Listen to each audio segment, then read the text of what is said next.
The Trump administration uses its Title VIII authority to deport more violent criminal migrants to El Salvador's prison. Among them, 7 alleged Trinidad members, plus one of the gang leaders. 6 are implicated in sexual abuse of a minor and 3 suspected murderers. Border czar Tom Homan joins us now. Tom, welcome back to the program. You guys promised that you were going to do this. These folks were under final deportation order. This is why you were able to get rid of them quickly, right? Yeah, like I said last week when we talked, Lawrence, I said, despite what Judge Brosberg says, we're going to continue to arrest members of MS-13 in Trinidad and remove them under Title VIII. We'll hold off on the Alien Enemies Act while that's all being litigated, but we're going to take these people off the street every day, 24/7 across this country. We're not letting up. You know, Tom, I want to get back to that final deportation order because some of these cases are taking years to get through. Is there any way to speed up the process to get that final deportation order? Look, we're looking at expedited removals, looking at voluntary return, but we need EOIR, the immigration courts need to, reestablish, last cases first, right? Those immediate cases that came across the border, litigate them first. But immigration judges, we need more immigration judges, and I think more action on the most violent first, right? Let's concentrate on the criminal aliens. But under current structure, those who are in detention get a hearing within like 40 days. If you're not in detention, it could take 5 to 7 years. So we need to make sure ICE continues doing what they're doing. Focus on the public safety threats, national security threats, lock them up, detain them, because they get attention first. So we got to just expand on what we're currently doing and put more bad guys in detention, have the hearings done quickly. So in the final days, Tom, the past administration tried to extend TPS. So the administration got rid of it. Your administration under Donald Trump's leadership got rid of it quickly. A federal judge is disagreeing with this, but it's the reasoning that got me. This is what he said in his ruling.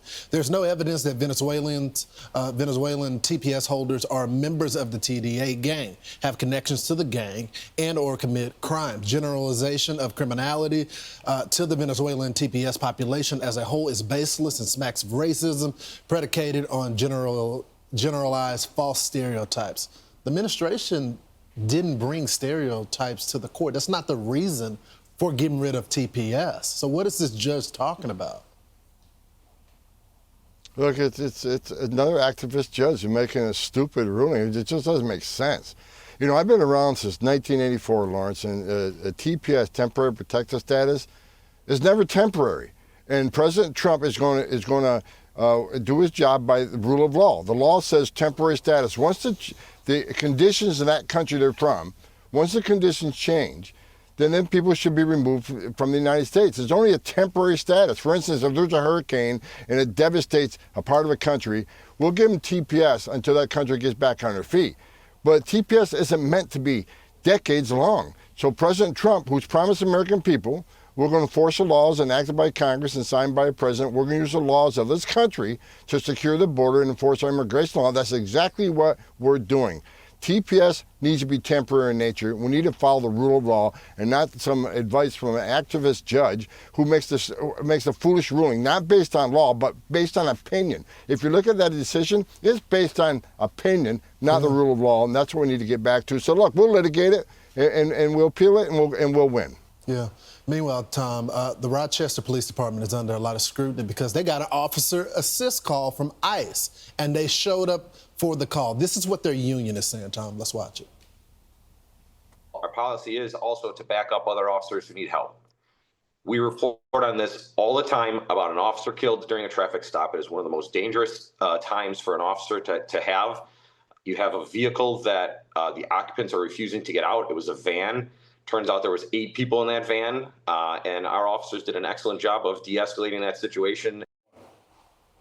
Tom, aren't you proud of those law enforcement officers for doing their job, answering the call? Yes, Sam, they did, yeah, absolutely. And I met some of those officers at a law enforcement rally down in Tennessee, and I told them I'm coming to Rochester. I promised them I'd come to Rochester and address the issue. Now, I have been told just recently that the leadership at Border Patrol and HSI have met with the chief, and they're going to continue to respond to emergency calls, but I made a promise I'm going to go. I'm going to go. I think the issue lies with the mayor of Rochester, who supports sanctuary city policies and took this action. Those officers that responded were put on a death, taken off the road because of those actions.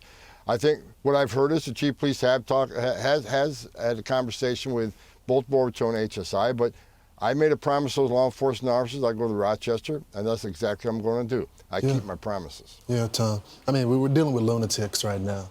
When you get a call on the radio saying officer assist, this is standard operating procedure. You show up, no matter what jurisdiction. It's all lights and sirens coming to aid the officer. We'll see what happens, Tom. Yeah, and that's exactly what we responded to in that story. It says cops need to respond to cops in emergency situations. Border Patrol and ICE has never not responded to a call for assistance from law enforcement. Tom Homan, thank you, brother. I'm Steve Ducey. I'm Brian Kilmeade. And I'm Ainsley Earhart. And click here to subscribe to the Fox News YouTube page to catch our hottest interviews and most compelling analysis.